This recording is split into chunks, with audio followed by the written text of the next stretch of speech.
시간이 되었습니다. 우리 함께 신앙 고백하심으로 수요 예배 하나님께 올려드리겠습니다.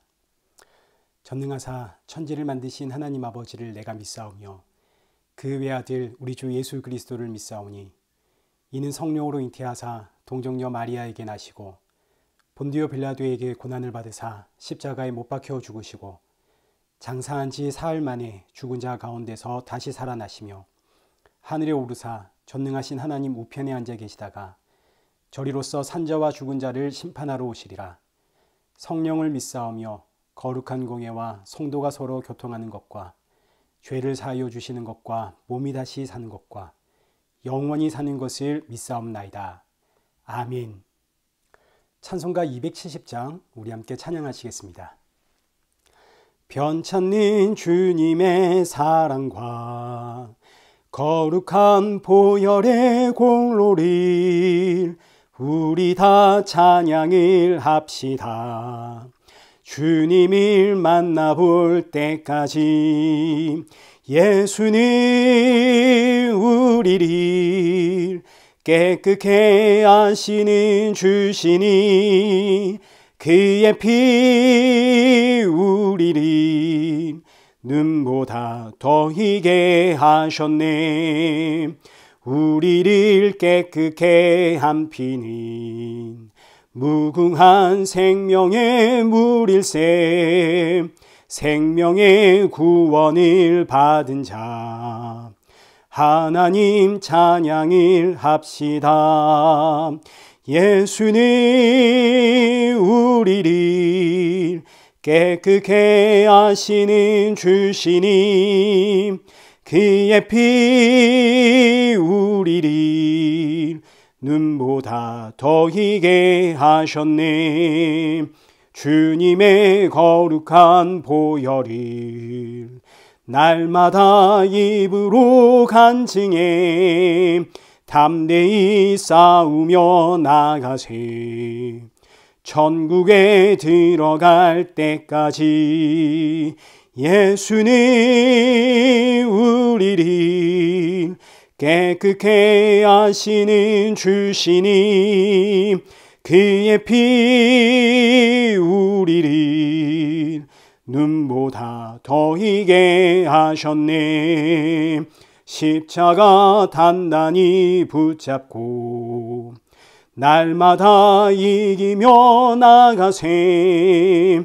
머리에 면류관 쓰고서 주 앞에 찬양할 때까지 예수는 우리를 깨끗게 하시는 주시니 그의 피 우리를 눈보다 더 희게 하셨네. 기도하겠습니다. 참 좋으신 하나님 아버지, 오늘도 수요 예배를 기억하고 이 예배의 자리로 인도하심에 감사를 드립니다.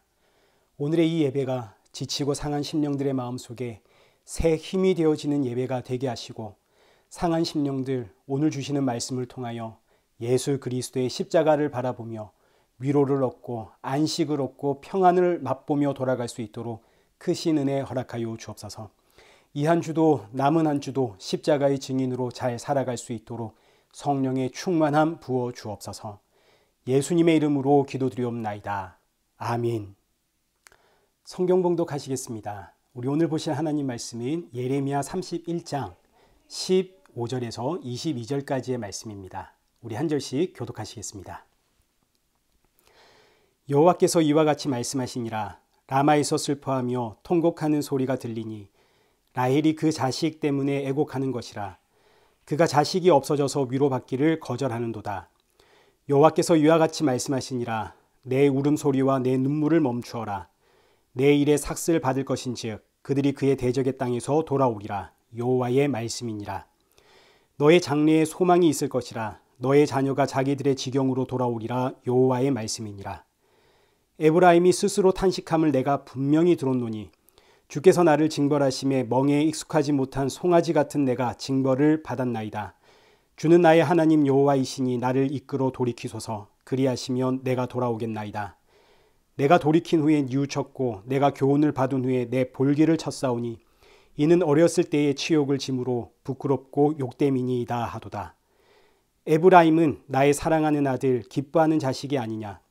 내가 그를 책망하여 말할 때마다 깊이 생각하노라. 그러므로 그를 위하여 내 창자가 들끓으니 내가 반드시 그를 불쌍히 여기리라. 여호와의 말씀이니라. 처녀 이스라엘아, 너의 이정표를 세우며 너의 편말을 만들고 큰 길, 곧 내가 전에 가던 길을 마음에 두라. 돌아오라, 내 성읍들로 돌아오라. 반역한 딸아, 내가 어느 때까지 방황하겠느냐.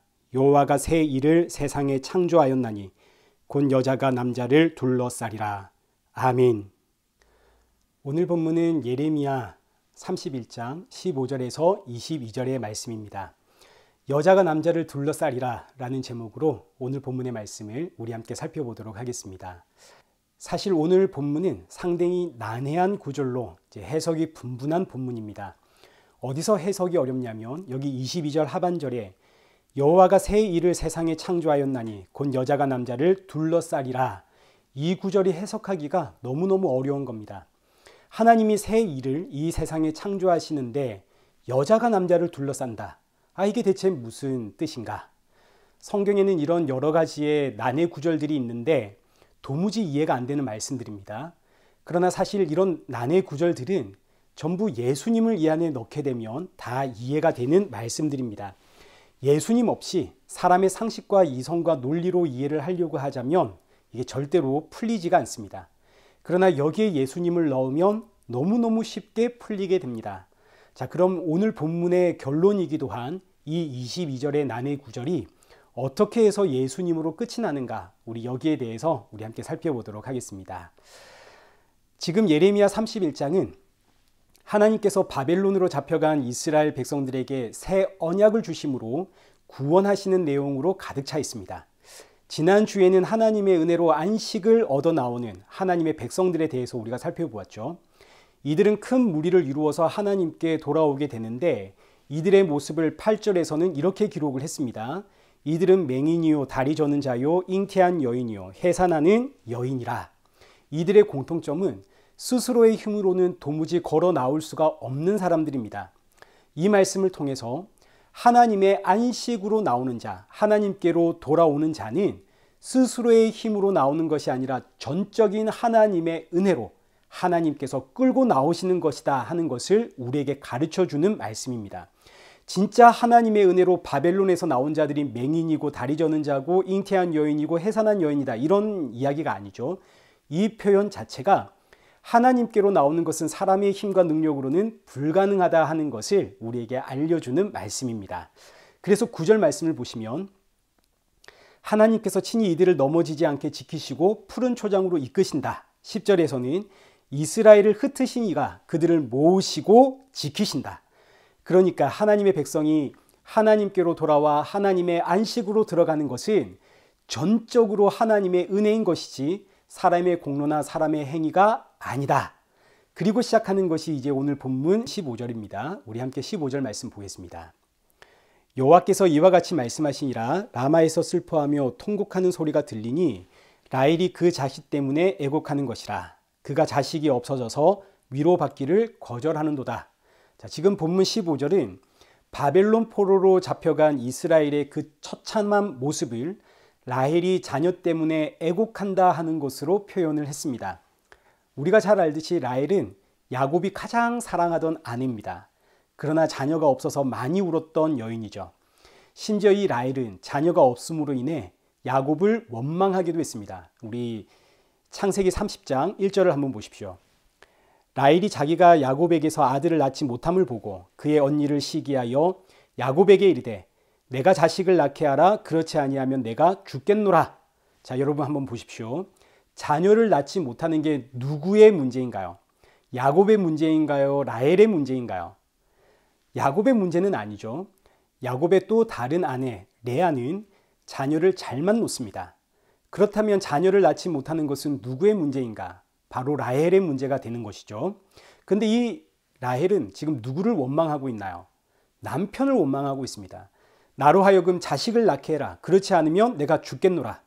지금 이 표현은 하나의 비유입니다.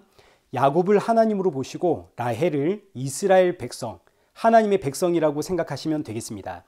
야곱은 끊임없이 라헬에게 가장 사랑하는 아내 아닙니까? 야곱은 끊임없이 라헬에게 사랑을 주었지만 라헬은 자녀를 낳지 못합니다. 이걸 비유로 들어서 하나님은 끊임없이 하나님의 백성 이스라엘을 사랑해 주지만 그러나 이스라엘은 하나님이 원하시는 열매를 맺지 못하더라. 오히려 하나님을 원망하며 나로 열매를 맺게 해라 외치는 거죠. 이 의미는 내가 원하는 열매가 따로 있다는 뜻입니다. 그래서 15절 하반절 말씀 보시면 그가 자식이 없어져서 위로받기를 거절하는도다. 남편이 아무리 사랑을 줘도 라헬은 그 사랑을 거절합니다. 이게 위로가 안 된다 이거죠. 왜냐하면 라헬이 원하는 것은 따로 있거든요. 이것을 하나님과 이스라엘의 관계로 표현하자면 하나님께서 아무리 이스라엘 백성들에게 사랑을 줘도 이스라엘은 이 사랑을 거절합니다. 왜냐하면 이스라엘이 원하는 사랑이 따로 있거든요. 이런 게 아닙니다. 내가 원하는 사랑, 내가 원하는 것을 가져야 하나님으로부터 사랑을 받는다 여기는 이스라엘 백성들. 그러니까 15절 자체가 이스라엘의 완악함을 고발하고 있는 내용입니다. 자, 그런데 놀랍게도 16절을 한번 보십시오.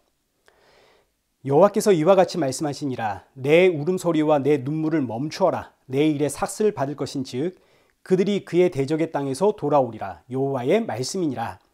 지금 이스라엘 백성들, 하나님의 백성들은 하나님이 우리를 사랑하시면 우리와 우리의 자녀가 포로가 될 리가 없다 이러면서 하나님을 원망하고 울고 있습니다. 하나님의 사랑을 이해하지도 못하고 자신들의 죄와 악함을 깨닫지도 못하고 그래서 그저 주저앉아 하나님을 원망하며 하나님이 살아계시면 이럴 리가 없다 하나님을 원망하며 울고 있는 이스라엘 백성들. 그런데 놀랍게도 이런 이스라엘 백성들에게 주시는 하나님의 말씀이 너의 울음을 멈춰라. 너의 일에 내가 삭슬 줄 것이다. 삭은 일한 자에게 주는 겁니다. 일하지 않는 자는 삭을 받지 못합니다. 지금 이스라엘 백성들은 바벨론 포로로 잡혀갔고 전혀 하나님에 대해서 일할 마음이 없는 백성들입니다. 그저 주저앉아서 신세를 한탄하며 하나님을 원망하면서 울고 있을 뿐입니다. 그런데 하나님은 놀랍게도 내가 삭을 주겠다 하십니다. 여러분, 이 말씀이 얼마나 놀라운 은혜인지, 일하지 않았음에도 불구하고 삭을 받는 이스라엘 백성들, 이 말씀을 로마서 4장 4절에서는 이렇게 표현을 했습니다. 일하는 자에게는 그 삭이 은혜로 여겨지지 아니하고 보수로 여겨지거니와. 6절, 일한 것이 없이 하나님께 의로 여기심을 받는 사람의 복에 대하여 다윗이 말한 바 불법이 사함을 받고 죄가 가려짐을 받은 사람들은 복이 있고 주께서 그 죄를 인정하지 아니하실 사람은 복이 있도다. 자, 지금 이 말씀이 오늘 본문의 말씀입니다. 이스라엘 백성들은 하나님을 원망하고 있지 하나님을 위해서 일하지 않습니다. 그저 주저앉아 하나님을 원망하며 울고 있을 뿐입니다. 근데 하나님은 이런 자들에게 내가 삭을 주겠다 하십니다. 이 삭의 내용이 뭐냐면 너희가 너희 대적의 땅에서 나와 나에게로 돌아오리라입니다. 그래서 여러분, 은혜입니다. 이 은혜가 얼마나 귀한지 여기 로마서에 기록되어 있는 것처럼 일한 것 없이 하나님께 의로 여기심을 받는 자, 자격이 없음에도 불구하고 그의 모든 불법이 사함을 받고 그의 모든 죄가 가려짐을 받고 하나님께서 그 죄를 인정하지 않는 자, 이게 바로 성도가 받은 복입니다. 이 복이 오늘 본문 이스라엘 백성들에게 주어졌고 오늘 저와 여러분들에게 주어진 복이죠. 여러분, 이게 바로 성도가 받은 진짜 복입니다. 얼마나 감사한지. 하나님도 몰랐고 예수님도 몰랐던 납니다. 그저 이 세상에서 살아가면서 이 세상이 내 뜻대로 안 되니 울고 원망했던 그런 인생입니다. 그런데 이런 나를 찾아와 삭을 주시는 하나님, 로마서 5장 8절 말씀 보시면 우리가 아직 죄인 되었을 때 그리스도께서 우리를 위하여 죽으심으로 하나님께서 우리에 대한 자기의 사랑을 확증하셨느니라. 얼마나 감사한가요? 나는 예수님이 누군지도 모르는데 이미 예수님은 이런 나를 위해 십자가에 죽었다 하십니다. 이로 인해서 나의 모든 불법이 사함을 받고 나의 모든 죄가 가려짐을 받고 주께서 내 죄를 죄로 인정하지 않습니다. 아, 이 말씀이 얼마나 좋은가. 저에게는 정말 복음입니다. 이 말씀이 저로 하여금 숨을 쉬게 만듭니다. 나 같은 사람을 의롭다 하시는 하나님, 얼마나 감사한지. 그래서 이어지는 말씀이 17절입니다. 너의 장래에 소망이 있을 것이다. 너의 자녀가 자기들의 지경으로 돌아오리라. 여호와의 말씀이라. 여기서 장래의 소망이란 다른 것이 아니라 우리의 죄를 죄로 인정하지 않기 위해, 우리의 모든 불법과 죄를 사하기 위해 이 땅에 오신 예수 그리스도, 그분이 바로 장래의 소망입니다. 예수님께서 이 땅에 오실 때 우리는, 하나님의 백성은 하나님께로 돌아가게 됩니다. 그래서 신약을 살아가는 저와 여러분의 소망은 하나님의 땅으로 돌아가는 마라나타가 되는 거죠. 아멘. 주 예수여 어서 오시옵소서. 이 죄와 사망의 땅에서 벗어나 우리 주 예수 그리스도가 다스리는 그 하나님의 나라로 가는 날, 그날이 바로 저와 여러분의 소망, 장래의 소망. 그날이 얼마나 귀하고 복된지 정말 이 날을 소망하며 살아가는 저와 여러분 되시기를 축복합니다. 그리고 이제 이어지는 18절. 이 18절의 말씀은 우리의 힘으로는 도무지 하나님께로 돌아갈 수 없다 하는 내용을 다시 한번 반복하는 말씀입니다. 우리 함께 보겠습니다. 18절입니다. 에브라임이 스스로 탄식함을 내가 분명히 들었노니 주께서 나를 징벌하심에 멍에에 익숙하지 못한 송아지와 같은 내가 징벌을 받았나이다. 주는 나의 하나님 여호와시니 나를 이끌어 돌이키소서. 그리하시면 내가 돌아오겠나이다. 여기서 에브라임은 이스라엘을 뜻합니다. 하나님께서 이스라엘의 탄식을 들으셨습니다. 놀랍게도 이스라엘이 우리가 받는 이 징벌은 우리가 길들여지지 않은 송아지처럼, 멍에에 익숙하지 못한 송아지, 그래서 도무지 일을 할 수 없는 이 송아지 같아서 우리가 하나님으로부터 징벌을 받는다. 이스라엘의 놀라운 고백입니다. 근데 이 고백보다 더 놀라운 것은 18절입니다. 하반절. 주는 나의 하나님 여호와이시니 나를 이끌어 돌이키소서. 그리하시면 내가 돌아오겠나이다. 이게 무슨 이야기인가요? 드디어 이스라엘 백성들이 알았다 이겁니다. 내가 회개했다고 해서 하나님께 돌아갈 수 있는 게 아니구나. 내가 돌이켰다고 해서 하나님의 품으로 돌아갈 수 있는 게 아니구나. 하나님께서 나의 회개를 받아주셔야 하고 하나님께서 나를 돌아오게 하셔야 내가 하나님께로 나아갈 수 있는 거구나. 그러니 나는 하나님의 전적인 무조건적인 은혜만 구해야 되는구나. 하나님의 은혜가 없으면 나는 방법이 없는 인생이구나 깨달은 겁니다. 하나님의 은혜가 없으면 나는 아무것도 아닌 인생임을. 그래서 19절에 내가 돌이킨 후에 뉘우쳤고 내가 교훈을 받은 후에 내 볼기를 쳤사오니 이는 어렸을 때의 치욕을 짐으로 부끄럽고 욕됨이니이다 하도다. 바벨론의 포로가 되기 전에는 몰랐다 이겁니다. 그저 율법을 지키면 되는 줄 알았습니다. 아브라함의 후손이니 나는 하나님의 거룩한 백성인 줄 알았습니다. 그러나 하나님의 은혜가 없으면 나는 아무것도 아니라는 사실을 알게 되니까 과거에 나는 의롭다 했던 것, 나는 죄가 없다 했던 것, 나는 거룩하다 했던 것, 이 모든 것이 너무너무 부끄럽고 수치스러워 내 볼기를 쳤다 이겁니다. 이렇게 스스로의 악함을 돌아보게 된 에브라임, 이스라엘 백성들에게 하나님께서 주시는 말씀이 20절입니다. 에브라임은 나의 사랑하는 아들, 기뻐하는 자식이 아니냐. 내가 그를 책망하여 말할 때마다 깊이 생각하노라.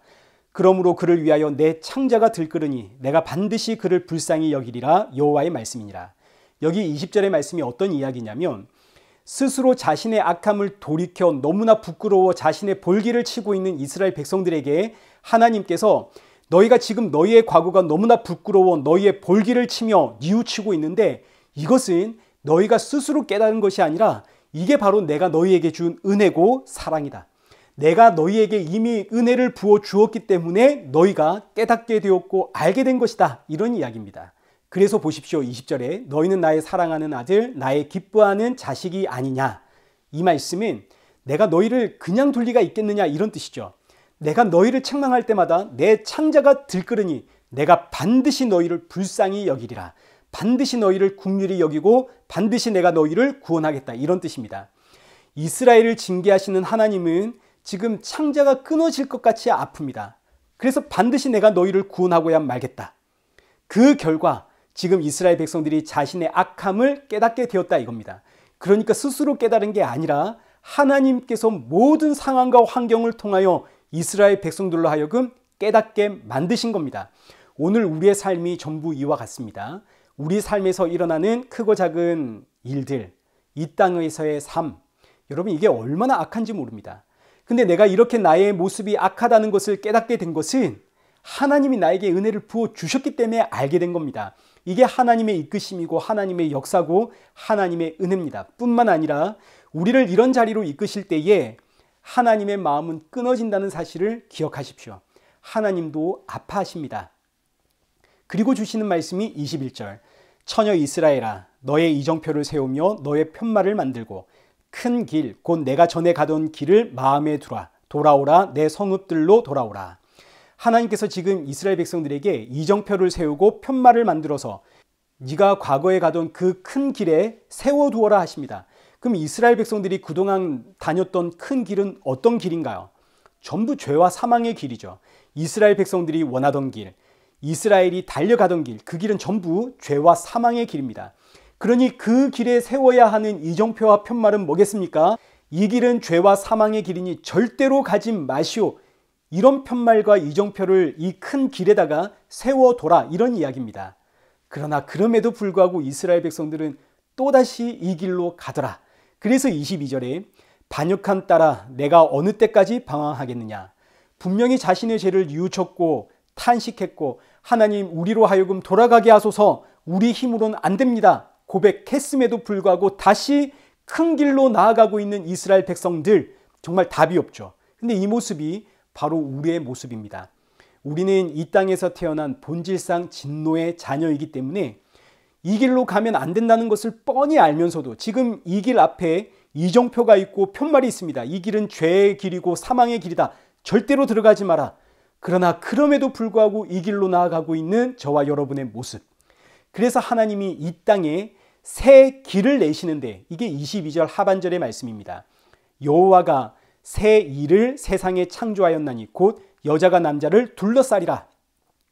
이 땅의 길은 어디를 가든 죄와 사망의 길입니다. 그러니 아무리 회개하고 탄식해도 우리는 이 땅의 길로 다시 갈 수밖에 없습니다. 그래서 하나님이 이 땅에 새 일을 창조해내는데 이 새 일이 바로 새 길입니다. 하나님께서 이 땅에 없는 새로운 길을 창조해내겠다.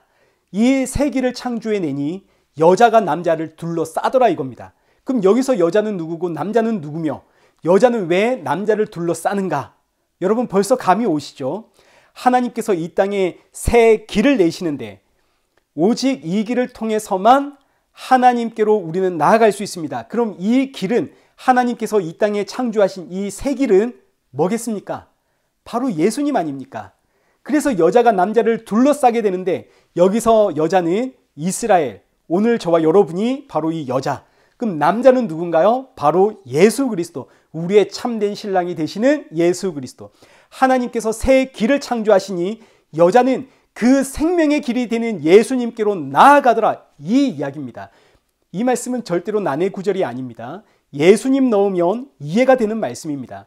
이 구절은 여자가 남자를 구한다는 이야기도 아니고 여자가 남자를 보호한다, 지킨다 이런 이야기 아닙니다. 이와 똑같은 성경 구절이 이사야서에서도 있습니다. 이사야 3장 16절 한번 보십시오.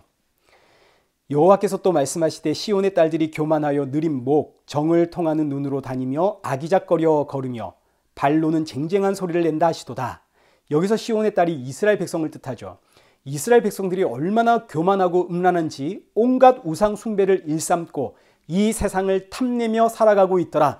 그래서 하나님이 이스라엘 백성들을 치셨습니다. 그러자 어떤 일이 일어났는가? 이사야 4장 1절입니다. 그날에 7 여자가 한 남자를 붙잡고 말하기를 우리가 우리 떡을 먹으며 우리 옷을 입으리니 다만 당신의 이름으로 우리를 부르게 하여 우리가 수치를 면하게 하라. 지금 이게 무슨 이야기냐면 7 여자란 이 땅에 살아가는 모든 사람들을 뜻하는 표현입니다. 7이라는 수가 완전수 아닙니까? 여자는 이 땅의 모든 사람, 특별히 하나님의 백성을 지칭하는 표현이 여자입니다. 왜냐하면 예수님은 신랑이고 우리는 예수님의 신부이기 때문에 여자는 하나님의 백성들. 그러니까 이 땅에 존재하는 모든 하나님의 백성들이 한 남자만 붙잡게 되는데 다만 우리가 당신의 이름만 부를 수 있게 해주십시오. 그러면 우리가 이 수치가 사라지겠습니다. 그랬더니 세상의 3절 보십시오. 시온에 남아있는 자, 예루살렘에 머물러 있는 자, 곧 예루살렘 안에 생존하는 자 중 기록된 모든 사람은 거룩하다 칭함을 얻고 4절 주께서 심판하는 영과 소멸하는 영으로 시온의 딸들의 더러움을 씻기시며 정결하게 하시더라. 이 무슨 이야기인가요? 7 여자로 표현되는 하나님의 백성들이 한 남자를 붙잡으니 세상에 이 여인들의 모든 더러움이 거룩하다 칭함을 받게 되고 씻김을 받고 정결하게 되더라. 그럼 이제 이 한 남자는 누군가요? 바로 예수님 아닙니까? 예수님이 나의 유일한 생명이기에 하나님의 백성들, 여자들은 한 남자이신 그 예수님을 둘러싸게 되더라. 이 말씀이 오늘 본문 예레미야 31장 22절에 여호와가 새 일을 세상에 창조하나니 곧 여자가 남자를 둘러싸리라. 바로 이 이야기가 되는 겁니다. 이것이 바로 구원입니다. 한 남자, 유일한 남자, 참 신랑이 되시는 예수님을 온 교회와 성도가 둘러싸는 바로 이것이 구원이고, 이것이 새하늘과 새 땅에서 일어나는 일이고 영생이고, 하나님이 이 땅에 창조하신 유일한 생명의 길입니다. 그래서 예수님 이 땅에 오셔서 말씀하시길 내가 길이요 진리요 생명이다. 사랑하는 성도 여러분, 우리 예수님께로 나아가십시다. 그러나 우리는 예수님께로 나아가야 함을 알면서도 불구하고 자꾸 가지 말아야 할 길로 들어서는 너무너무 연약한 인생입니다. 그래서 하나님께서 이런 우리를 보시면서 정말 창자가 들끓는 마음으로 우리를 불쌍히 여겨 성령으로 우리를 예수님께로 십자가 앞으로 인도해 내시죠. 그래서 성도는 나의 나됨과 나의 모든 것은 오직 은혜라는 고백을 하게 됩니다. 사랑하는 성도 여러분, 오늘도 하나님은 우리를 십자가의 예수님께로 인도하십니다. 이것이 저와 여러분이 받은 복이요, 장차 그 예수님 만날 그날이 성도가 가지고 있는 장래의 소망입니다. 이 복과 장래의 소망을 붙들고 오늘도 감사와 찬양으로 예수 그리스도를 바라보며 그 예수님의 증인으로 힘차게 살아가는 저와 여러분 되시기를 축원합니다. 우리 함께 기도하겠습니다. 살아계신 하나님 아버지, 우리는 너무나 연약한 인생입니다. 우리의 현실에 원망도 하고 좌절도 하고 세상의 욕망에 도무지 나를 다스릴 수가 없는 인생입니다. 그러나 이런 우리에게 삭스를 주기 위해 일한 것 없이 의롭다 칭하시고 나의 모든 불법과 죄악을 사하기 위해 때가 되어 이 땅에 오셔서 십자가를 지시고 마침내 나를 찾아오심에 감사를 드립니다. 비록 오늘의 삶이 내 뜻과 다르고 내가 원하는 만족이 아니더라도 이것이 주가 주시는 은혜라는 사실, 이것이 주가 나에게 허락한 복이라는 사실을 알기에 정말 너무너무 감사하는 성도가 되어지도록 우리 모두에게 성령의 충만함 부어 주옵소서. 주신 말씀이 남은 이 한 주를 살아가는 힘이 되게 하시고 나에게 참 자유와 생명을 주신 이 복음을 더욱더 담대히 증거하며 살아가는 성도가 되어지도록 우리의 삶을 인도하여 주옵소서. 예수님의 이름으로 기도드리옵나이다. 아멘. 이제는 우리 주 예수 그리스도의 은혜와 성부 하나님의 크신 사랑과 성령 하나님의 위로교통 충만하심이 일한 것 없이 의롭다 하시며 모든 삶을 통해 십자가 예수님 앞에 서게 하시는 주의 이끄심과 은혜 앞에 감사와 찬양과 영광을 돌리며 이 모든 일의 증인으로 살아가는 우리 이레교회와 성도들과 온 세계 교회 머리 위에 이제로부터 영원토록 함께 있을지어다. 아멘.